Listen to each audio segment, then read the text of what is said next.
Hi hello guys welcome back to Aadya colourful. ನಾನು Suma. So friends, ಇವತ್ತಿನ ವಿಡಿಯೋದಲ್ಲಿ ನಾನು ಒಂದು ಸ್ನ್ಯಾಕ್ಸ್ ರೆಸಿಪಿನ ನಿಮ್ಮ ಜೊತೆ ಶೇರ್ ಮಾಡ್ತಾ ಇದ್ದೀನಿ. ಈ ರೀತಿ ಗರಿಗರಿಯಾದ ದುಬಾರಿ ಬೆಲೆಯ ಸ್ನ್ಯಾಕ್ಸನ್ನು ಮನೆಯಲ್ಲಿ ಒಂದ್ಸಲ ತಯಾರಿಸಿ ತಿಂದರೆ ಎಲ್ಲರೂ ಕೂಡ ತುಂಬಾ ಇಷ್ಟಪಟ್ಟು ತಿಂತಾರೆ. ಇದನ್ನು ಯಾವಾಗಲೂ ಕೂಡ ಮತ್ತೆ ಮತ್ತೆ ಮಾಡಬೇಕು ಅಂತ ಅನಿಸುತ್ತೆ. ಅಷ್ಟು ಟೇಸ್ಟಿಯಾಗಿರೋಂತಹ ಒಂದು ಈಸಿಯಾಗಿರೋಂಥ ಈವ್ನಿಂಗ್ ಸ್ನ್ಯಾಕ್ಸನ್ನು ನಿಮ್ಮ ಜೊತೆ ಶೇರ್ ಮಾಡ್ಕೊಳ್ತಾ ಇದ್ದೀನಿ. ಈ ಒಂದು ಸ್ನ್ಯಾಕ್ಸ್ ಮಾಡೋದಕ್ಕೆ ಮೊದಲನೇದಾಗಿ ಬೇಯಿಸಿರೋಂತಹ ಒಂದು 2 ಆಲೂಗೆಡ್ಡೆನ ನಾನು ಈ ಥರ ತುರಿದು ಒಂದು ಬೌಲಿಗೆ ಹಾಕ್ಕೊಳ್ತಾ ಇದ್ದೀನಿ. ಸೊ ಫ್ರೆಂಡ್ಸ್, ನೀವೆಲ್ಲರೂ ಫಸ್ಟ್ ಟೈಮ್ ನನ್ನ ಚಾನಲ್ಗೆ ವಿಸಿಟ್ ಮಾಡಿದರೆ ಪ್ಲೀಸ್ ನನ್ನ ಚಾನಲ್ನ ಸಬ್ಸ್ಕ್ರೈಬ್ ಮಾಡ್ಕೊಳ್ಳಿ, ಹಾಗೆ ಲೈಕ್ ಮಾಡಿ ಮತ್ತು ಶೇರ್ ಮಾಡಿ ಫ್ರೆಂಡ್ಸ್. ಓಕೆ, ನಾವು ಸಂಜೆಗೆ ಟೀ ನಮಗೆ ಬೇಕು ಅಂದಾಗ ಟೀ ಜೊತೆಗೆ ಒಂದು ಸ್ನ್ಯಾಕ್ಸ್ ಅಂತೂ ಖಂಡಿತವಾಗ್ಲೂ ಬೇಕು ಅನಿಸುತ್ತೆ. ಸೊ ಆಗ ರುಚಿಯಾಗಿರೋಂತಹ ಒಂದು ಗರಿಗರಿಯಾಗಿರೋಂತಹ ಸ್ನ್ಯಾಕ್ಸನ್ನು ಖಂಡಿತ ಒಂದು ಸಲ ತಯಾರಿಸಿ. ಈಗ ನೋಡಿ, ಇದಕ್ಕೆ ನಾನು ಒಂದು ಹಸಿರು ಮೆಣಸಿನಕಾಯಿನ ಸಣ್ಣದಾಗಿ ಕಟ್ ಮಾಡಿ ಹಾಕ್ಕೊಂಡಿದ್ದೀನಿ. ನಂತರ ಕ್ಯಾರೆಟನ್ನು ಒಂದು ಅರ್ಧ ಕ್ಯಾರೆಟು, ಚಿಕ್ಕ ಕ್ಯಾರೆಟ್ ಆದರೆ ಒಂದು ಹಾಕ್ರಿ, ಅಥವಾ ಅರ್ಧ ಕ್ಯಾರೆಟ್ ಸ್ವಲ್ಪ ದಪ್ಪ ಇದೆಯಂದರೆ ಅರ್ಧ ಕ್ಯಾರೆಟ್ನ ತುರಿದು ಈ ರೀತಿ ಹಾಕ್ಕೊಳ್ಬೇಕು. ನಂತರ ನಾನು ಇದಕ್ಕೆ ಖಾರಕ್ಕೆ ಅಚ್ಕಾರದ ಪುಡಿನ ಹಾಕ್ಕೊಳ್ತಾ ಇದ್ದೀನಿ. ಸೊ ತುಂಬಾ ಟೇಸ್ಟಿಯಾಗಿ ಆಗುತ್ತೆ ಈ ಒಂದು ಸ್ನ್ಯಾಕ್ಸು. ನಂತರ ಪೆಪ್ಪರ್ ಪೌಡರ್ನ ಒಂದು 1/4 ಟೀ ಸ್ಪೂನ್ ಆಗುವಷ್ಟು ನಾನು ಹಾಕ್ಕೊಳ್ತಾ ಇದ್ದೀನಿ. ರುಚಿಗೆ ತಕ್ಕಷ್ಟು ಉಪ್ಪನ್ನು ಹಾಕ್ಕೊಳ್ಳೋಣ. ಸೊ ನೀವು ಆಲೂಗೆಡ್ಡೆ ಬೇಯಿಸ್ಬೇಕಾದ್ರೂ ಕೆಲವೊಂದು ಸಲ ಉಪ್ಪನ್ನು ಹಾಕಿರ್ತೀರ, ಸೊ ನೋಡಿಕೊಂಡು ಉಪ್ಪನ್ನು ಸೇರಿಸ್ಕೊಳ್ಳಿ. ಓಕೆ, ನೋಡಿ ಇವಾಗ ತುಂಬಾ ಟೇಸ್ಟಿಯಾಗಿ ಮತ್ತು ಈಸಿಯಾಗಿ ಮಾಡುವಂಥ ದುಬಾರಿ ಬೆಲೆಯ ಒಂದು ಸ್ನ್ಯಾಕ್ಸನ್ನು ನಿಮ್ಮ ಜೊತೆ ಶೇರ್ ಮಾಡ್ತಾ ಇದ್ದೀನಿ. ಇದಕ್ಕೆ ಸ್ವಲ್ಪ ಒಂದು ಪಿಂಚಷ್ಟು ಅಡುಗೆ ಅರಿಶಿನ ಹಾಕ್ಕೊಂಡಿದ್ದೀನಿ. ಹಾಗೆ ನಾನು ಒಂದು 1/4 ಟೀ ಸ್ಪೂನ್ ಆಗುವಷ್ಟು ಕೊತ್ತಂಬರಿ ಪೌಡರ್ ಅಂದರೆ ಧನಿಯಾ ಪೌಡರ್ನ ಹಾಕ್ಕೊಳ್ತಾ ಇದ್ದೀನಿ. ಹಾಗೆ ಇದಕ್ಕೆ ಒಂದು 2 ಸ್ಪೂನ್ ಆಗುವಷ್ಟು ಕಾರ್ನ್ ಫ್ಲೋರನ್ನು ಹಾಕ್ಕೊಳ್ಳೋಣ. 2 ಟೇಬಲ್ ಸ್ಪೂನ್ ಆಗುವಷ್ಟು ಕಾರ್ನ್ ಫ್ಲೋರನ್ನು ಹಾಕ್ಕೊಳ್ಳೋಣ. ಸೊ ಜಾಸ್ತಿ ಬೇಡ ಅಂದರೆ ಒಂದು 2 ಸ್ಪೂನ್ ಹಾಕ್ಕೊಳ್ಳಿ ಸಾಕು. ಮಿಕ್ಸ್ ಮಾಡ್ತಾ ನಿಮಗೆ ಬೇಕು ಅಂದರೆ ಇನ್ನೊಂದು ಸ್ಪೂನ್ನ ನೀವು ಈ ಒಂದು ಕಾರ್ನ್ ಫ್ಲೋರನ್ನು ಹಾಕ್ಕೊಳ್ಬೋದು.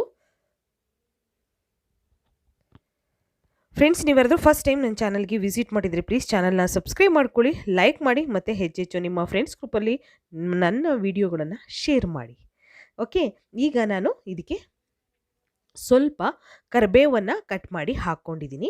ಸೊ ಇಷ್ಟನ್ನು ಕಟ್ ಮಾಡಿ ಈಗ ನಾನು ಮಿಕ್ಸ್ ಮಾಡ್ಕೊಳ್ತಾ ಇದ್ದೀನಿ ನೀಟಾಗಿ ಇದನ್ನು. ಸೊ ನಾನು ಸ್ಪೂನಲ್ಲೇ ಮಿಕ್ಸ್ ಮಾಡ್ತಾ ಇದ್ದೀನಿ, ಬೇಕು ಅಂದರೆ ಕೈಯಲ್ಲಿ ಕೂಡ ನೀಟಾಗಿ ಮಿಕ್ಸ್ ಮಾಡ್ಕೊಬೋದು. ಸೊ ನಾನೀಗ ಕೈಯಲ್ಲೇ ಒಂದ್ಸಲ ಮಿಕ್ಸ್ ಮಾಡ್ಕೊಳ್ತೀನಿ. ಎಲ್ಲ ಕಡೆನೂ ನೀಟಾಗಿ ಎಲ್ಲ ಇಂಗ್ರೀಡಿಯೆಂಟ್ಸ್ ಕೂಡ ನೀಟಾಗಿ ಸ್ಪ್ರೆಡ್ ಆಗಬೇಕು ಮೇಯ್ನು. ನೋಡಿ, ಎಲ್ಲರೂ ತುಂಬಾ ಇಷ್ಟಪಟ್ಟು ತಿಂತಾರೆ ಅಂತ ಹೇಳ್ಬೋದು ಈ ಒಂದು ಸ್ನ್ಯಾಕ್ಸು. ಯಾಕೆಂದರೆ ಅಷ್ಟು ಟೇಸ್ಟಿ ಇರುತ್ತೆ. ಯಾವಾಗಲೂ ಕೂಡ ನಾವು ಮನೆಯಲ್ಲಿ ಈ ರೀತಿಯಾಗಿ ರುಚಿಯಾಗಿರುವಂಥ ಒಂದು ಸ್ನ್ಯಾಕ್ಸ್ಗಳನ್ನು ತಯಾರಿಸ್ತಾನೆ ಇದ್ದರೆ ಖಂಡಿತ ಮಕ್ಕಳಿಗೂ ಕೂಡ ತುಂಬಾ ಇಷ್ಟ ಆಗುತ್ತೆ. ಸೊ ಈಗ ನಾನು ಮಿಕ್ಸ್ ಮಾಡಿ ಅದನ್ನು ಒಂದು ಸೈಡ್ ತೆಗೆದಿಟ್ಟಿದ್ದೀನಿ. ನಂತರ ಒಂದು ಬೌಲ್ ತೊಗೊಂಡಿದ್ದೀನಿ. ಈ ಬೌಲಿಗೆ ನಾನು ಇಲ್ಲಿ, ನೀವು ಬೇಕು ಅಂದರೆ ಇದನ್ನು ಗೋಧಿ ಹಿಟ್ಟಲ್ಲೂ ಕೂಡ ಮಾಡ್ಕೊಳ್ಬೋದು. ನಾನು ಇದನ್ನು ಮೈದಾ ಹಿಟ್ಟಲ್ಲಿ ಮಾಡಿ ತೋರಿಸ್ತಾ ಇದ್ದೀನಿ. ಸೊ 2 ಕಪ್ಪು, ಒಂದು ಟೋಟಲ್ಲು ನಾನು ಇಲ್ಲಿ 1.5 ಕಪ್ ಆಗೋಷ್ಟು ನಾನು ಮೈದಾ ಹಿಟ್ಟನ್ನು ತಗೊಳ್ತಾ ಇದ್ದೀನಿ ಫ್ರೆಂಡ್ಸ್. ನೀವು ಬೇಕು ಅಂದರೆ ಗೋಧಿ ಹಿಟ್ಟು 1 ಕಪ್ಪು, ಮೈದಾ 1 ಕಪ್ ಕೂಡ ಹಾಕ್ಕೊಳ್ಬೋದು, ಅಥವಾ ಬರೀ ಗೋಧಿ ಹಿಟ್ಟಲ್ಲೇ ಮಾಡ್ತೀವಿ ಅಂದರೆ ಬರೀ ಗೋಧಿ ಹಿಟ್ಟಲ್ಲೂ ಕೂಡ ಮಾಡ್ಬೋದು. ನಂತರ ನಾನು ಜೀರಿಗೆನ ಹಾಕ್ಕೊಳ್ತಾ ಇದ್ದೀನಿ. ಒಂದು ಅರ್ಧ ಸ್ಪೂನ್ ಆಗೋಷ್ಟು ಜೀರಿಗೆ ಹಾಕಿದ್ದೀನಿ. ನಂತರ ಇದಕ್ಕೆ 1 ಟೇಬಲ್ ಸ್ಪೂನ್ ಆಗೋಷ್ಟು ಆಯಿಲ್ ಹಾಕ್ಕೊಳ್ಳೋಣ. ನೋಡಿ, 1 ಟೇಬಲ್ ಸ್ಪೂನ್ ಆಗೋಷ್ಟು ಅಡುಗೆ ಎಣ್ಣೆನ ಹಾಕ್ಕೊಳ್ತಾ ಇದ್ದೀನಿ. ಇಷ್ಟನ್ನು ಹಾಕಿ ಒಂದ್ಸಲ ಮಿಕ್ಸ್ ಮಾಡ್ಕೊಳ್ಳೋಣ. ಸ್ವಲ್ಪ ಉಪ್ಪನ್ನು ಹಾಕ್ಕೊಳ್ಳಿ ಹಿಟ್ಟಿಗೆ. ಈಗ ಹೀಗೆ ಮಿಕ್ಸ್ ಮಾಡ್ಕೋಬೇಕು. ತುಂಬಾ ಗರಿಗರಿಯಾಗಿ ಆಗುತ್ತೆ ಈ ಒಂದು ಸ್ನ್ಯಾಕ್ಸು. ಹಾಗೆ ನಾವು ಆಚೆ ಸಮೋಸ, ಕಚೋರಿ, ಪಾನಿಪುರಿ ಈ ಥರದ್ದೆಲ್ಲ ತಿಂಡಿಗಳನ್ನು ತಿಂದಿರ್ತೀವಿ. ಆದರೆ ಈ ಒಂದು ಸ್ನ್ಯಾಕ್ಸನ್ನು ಖಂಡಿತವಾಗ್ಲೂ ನೀವು ಯಾವತ್ತೂ ಕೂಡ ತಯಾರಿಸಿರಲ್ಲ ಅಂತ ಭಾವಿಸ್ತೀನಿ. ಯಾಕೆಂದರೆ ಅಷ್ಟು ಚೆನ್ನಾಗಿರುತ್ತೆ, ನಮಗೆ ಒಂದು ಒಳ್ಳೆ ಟೇಸ್ಟನ್ನು ಕೂಡ ಕೊಡುತ್ತೆ. ಸಮೋಸ, ಕಚೋರಿಗಿಂತ ಹೆಚ್ಚು ರುಚಿ ಕೊಡುವಂಥ ಒಂದು ಸ್ನ್ಯಾಕ್ಸ್ ಅಂತಲೇ ಹೇಳ್ಬೋದು. ನೋಡಿ, ಇವಾಗ ಹಿಟ್ಟನ್ನು ಸ್ವಲ್ಪ ನೀರು ಹಾಕಿ ನಾನು ಹಿಟ್ಟನ್ನು ಕಲಿಸ್ಕೊಂಡಿದ್ದೀನಿ. ಈ ರೀತಿಯಾಗಿ ಕಲಸಿ ಒಂದು 5ರಿಂದ 10 ನಿಮಿಷ ರೆಸ್ಟಿಗೆ ಇಟ್ಬಿಡೋಣ. ಇದನ್ನು ಹಿಟ್ಟು ಸ್ವಲ್ಪ ಚೆನ್ನಾಗಿ ನೆನೆಯಲಿ ಅಂತ ಅಷ್ಟೇ. ಒಂದು ಪ್ಲೇಟನ್ನು ಮುಚ್ಚಿ ಒಂದು 10 ನಿಮಿಷ ರೆಸ್ಟಿಗೆ ಇಟ್ಟಿದ್ದೆ ನಾನು. ನಂತರ ಇವಾಗ ಇದನ್ನು ನಿಮಗೆ ತೋರಿಸ್ತಾ ಇದ್ದೀನಿ, ನೋಡ್ಬೋದು. 10 ನಿಮಿಷ ಆದ ನಂತರ ಇವಾಗ ಹಿಟ್ಟನ್ನು 1 ಸೆಕೆಂಡ್ ನಾದ್ಕೊಳ್ತೀನಿ. ಸ್ವಲ್ಪ ಆಯಿಲ್ ಹಾಕಿ ಹಿಟ್ಟನ್ನು ನಾದ್ಕೊಂಡ ನಂತರ ನಾವು ಈ ಒಂದು ಸ್ನ್ಯಾಕ್ಸ್ ಮಾಡೋದಕ್ಕೆ ಹಿಟ್ಟು ರೆಡಿ ಆಗುತ್ತೆ. ತುಂಬಾ ಚೆನ್ನಾಗಿರುತ್ತೆ ಇದು. ಖಂಡಿತವಾಗ್ಲೂ ಸಮೋಸಕ್ಕಿಂತ ಹೆಚ್ಚು ಟೇಸ್ಟನ್ನು ಕೊಡುತ್ತೆ. ನೀವು ಯಾವುದೇ ಹಬ್ಬಗಳಲ್ಲಾಗಲಿ ಅಥವಾ ಒಂದು ಪಾರ್ಟಿ ಫಂಕ್ಷನ್ಗಳಿಗಾಗಲಿ ಈ ಒಂದು ರೆಸಿಪಿನ ತಯಾರಿಸ್ಬೋದು. ನೋಡೋದಕ್ಕೂ ಕೂಡ ತುಂಬಾ ಅಟ್ರಾಕ್ಟಿವ್ ಆಗಿ ಕಾಣುತ್ತೆ. ನ್ಯೂ ಇಯರ್ ಬರ್ತಾ ಇದೆ, ಕ್ರಿಸ್ಮಸ್ ಬರ್ತಾ ಇದೆ, ಹಾಗೆ ಬರ್ತ್ಡೇ ಪಾರ್ಟಿಗಳು ಯಾವುದಾದ್ರೂ ಇದ್ದರೆ ಖಂಡಿತ ಆ ಟೈಮಲ್ಲೂ ಕೂಡ ಈ ಒಂದು ಸ್ನ್ಯಾಕ್ಸನ್ನು ತಯಾರಿಸಿ ಮಕ್ಕಳಿಗೆ ಕೊಡಿ. ತುಂಬಾ ಎಲ್ಲರೂ ಕೂಡ ಇಷ್ಟಪಡ್ತಾರೆ. ಹಾಗೆ ಒಂದು ಹೊಸ ರೆಸಿಪಿ ಅಂತಲೇ ಹೇಳ್ಬೋದು ಇದನ್ನು. ಸೊ ಈಗ ನೋಡಿ ನಾನು ಹಿಟ್ಟನ್ನು 2 ಭಾಗ ಮಾಡ್ಕೊಂಡಿದ್ದೀನಿ. ನಂತರ ಇವಾಗ ಇಲ್ಲಿ ಒಂದು ಮಣೆ ತೊಗೊಂಡಿದ್ದೀನಿ. ಸೊ ಇದಕ್ಕೆ ಸ್ವಲ್ಪ ಎಣ್ಣೆನ ಸ್ಪ್ರೆಡ್ ಮಾಡಿಕೊಂಡು ಹಿಟ್ಟನ್ನು ಈ ರೀತಿ ನಾವು ಫಸ್ಟಿಗೆ ಇಟ್ಟು ನಾವು ಚಪಾತಿ ಥರ ಇದನ್ನು ಲಟ್ಟಿಸ್ಕೋಬೇಕು. ಸೊ 2 ಭಾಗ ಮಾಡಿರೋದನ್ನು ಎರಡನ್ನೂ ಕೂಡ ನಾವು ಚಪಾತಿ ಥರ ಫಸ್ಟು ಲಟ್ಟಿಸ್ಕೊಳ್ಳೋಣ. ಒಂದನ್ನು ಲಟ್ಟಿಸಿ ನಾನು ನಿಮಗೆ ತೋರಿಸ್ತೀನಿ. ಫಸ್ಟು ಈ ರೀತಿ ನಾವು ಲಟ್ಟಿಸ್ಕೋಬೇಕು.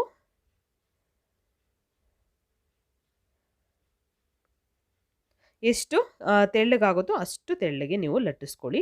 ಹಾಗಂತ ಜಾಸ್ತಿ ಕಟ್ಟಾಗೋ ಥರ ತೆಗಿಯೋಕ್ಕಾಗ್ದಲೇ ಇರೋ ಥರ ತೆಳ್ಳಗೆ ಬೇಡ. ಸೊ ಮೀಡಿಯಮ್ ಆಗಿ ಲಟ್ಟಿಸ್ಕೋಬೇಕು ನಾವು.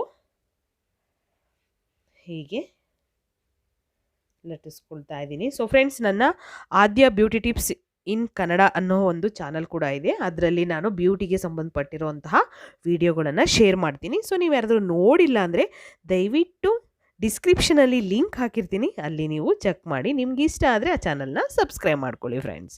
ಓಕೆ, ನೋಡಿ ಈ ಥರ ಲಟ್ಟಿಸ್ಕೊಂಡಿದ್ದೀನಿ. ಈ ಥರ 2 ಚಪಾತಿನೂ ಕೂಡ ನಾನು ಲಟ್ಟಿಸಿ ಇಟ್ಕೊಂಡಿದ್ದೀನಿ. ಫಸ್ಟ್ ಒಂದನ್ನು ಇಲ್ಲಿ ಲಟ್ಟಿಸಿ ಇಟ್ಟಿದ್ದೀನಿ, ಇದೊಂದು ಲಟ್ಟಿಸ್ಕೊಂಡಿದ್ದೀನಿ. ನಂತರ ಈಗ ನಾವು ಆಲೂ ಮಸಾಲ ಮಾಡಿ ಇಟ್ಕೊಂಡಿದ್ದೀವಲ್ಲ, ಸೊ ಆ ಮಸಾಲೆನ ಇವಾಗ ಇದ್ರ ಮೇಲೆ ನಾವು ಸ್ಪ್ರೆಡ್ ಮಾಡಬೇಕು.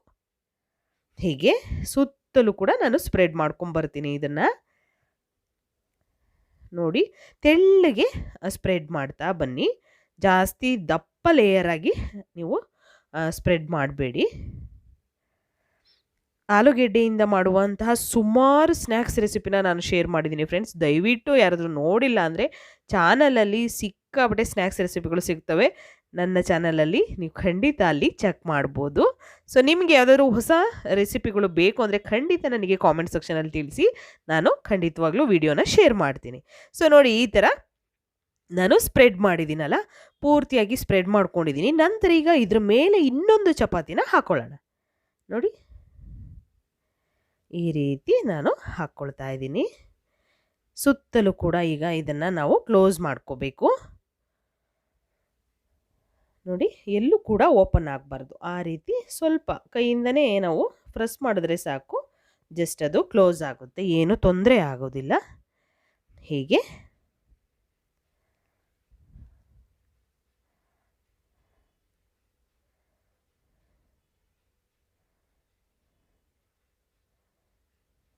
ಹೀಗೆ ನಾವು ಇದನ್ನು ಕ್ಲೋಸ್ ಮಾಡ್ಕೋಬೇಕು. ಸೊ ಈಗ ಬೇಕು ಅಂದರೆ ನೀವು ಎಡ್ಜಸ್ಟ್ನ ಕಟ್ ಮಾಡಿಕೊಂಡು ಒಂದು ಸ್ಕ್ವೇರ್ ಶೇಪಲ್ಲಿ ಕೂಡ ನೀವು ಮಾಡ್ಕೋಬೋದು.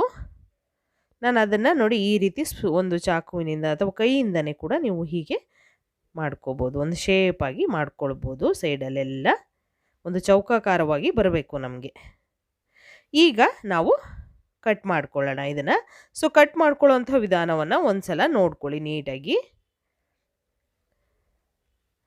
ಈ ರೀತಿಯಾಗಿ ನಾವು ಕಟ್ ಮಾಡ್ಕೋಬೇಕಾಗುತ್ತೆ.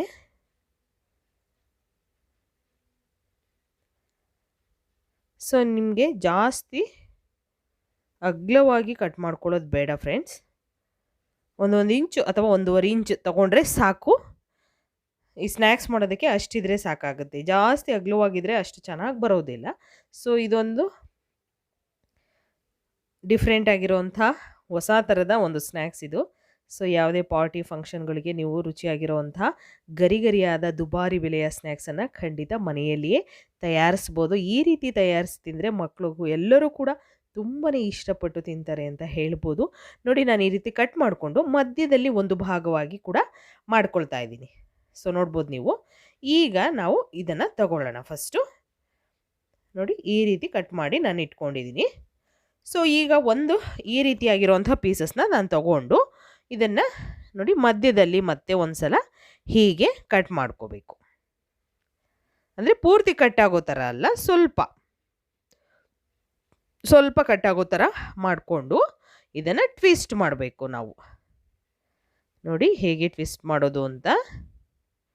ಸಮೋಸ ಆಗಲಿ ಅಥವಾ ಕಚೋರಿ ಆಗಲಿ ಅದು ಒಂದು ಕಡೆ ಎಲ್ಲೋ ನಮಗೆ ಮಸಾಲೆಗಳು ಸಿಗುತ್ತೆ. ಆದರೆ ಈ ರೀತಿ ಪೊಟ್ಯಾಟೊ ಟ್ವಿಸ್ಟೆಡ್ ಸಮೋಸ ಖಂಡಿತ ಒಂದು ಸಲ ಆದರೂ ನೀವು ಮನೆಯಲ್ಲಿ ತಯಾರಿಸಿ ತಿನ್ನಬೇಕು ಅನಿಸುತ್ತೆ. ನೋಡಿ ಈ ರೀತಿ ಟ್ವಿಸ್ಟ್ ಮಾಡೋದು. ಮತ್ತೊಂದು ತೋರಿಸ್ತೀನಿ ನಾನು. ಸೊ ನೀಟಾಗಿ ನೋಡಿ ಈ ರೀತಿ ತಗೊಳ್ತೀವಿ ಪೀಸಸ್ನ.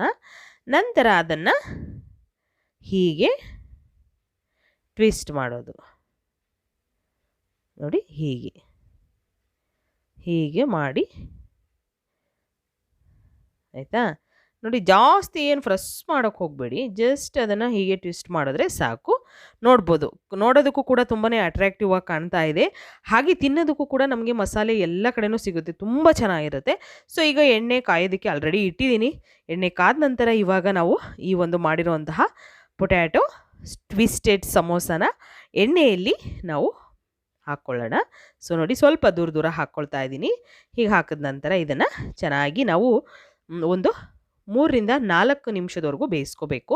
ಸ್ಟವ್ನ ಲೋ ಫ್ಲೇಮಲ್ಲೇ ಇಟ್ಕೊಂಡು ನಾವು ಬೇಯಿಸ್ಕೋಬೇಕಾಗುತ್ತೆ. ಹೈ ಫ್ಲೇಮ್ ಅಂತೂ ಮಾಡೋಕ್ಕೆ ಹೋಗಬೇಡಿ. ನಾವು ಲೋ ಫ್ಲೇಮಲ್ಲಿದ್ದರೆ ನಿಧಾನವಾಗಿ ಅದು ಒಳಗಡೆ ಎಲ್ಲ ನೀಟಾಗಿ ಬೇಯುತ್ತೆ. ಇಲ್ಲ ಅನ್ನೋದಾದರೆ ಹೈ ಫ್ಲೇಮ್ ಮಾಡೋದಾದರೆ ಮೇಲ್ಗಡೆ ಮಾತ್ರ ಬೇಗ ಕಪ್ಪಾಗುತ್ತೆ, ಕಲರ್ ಚೇಂಜ್ ಆಗಿಬಿಡುತ್ತೆ.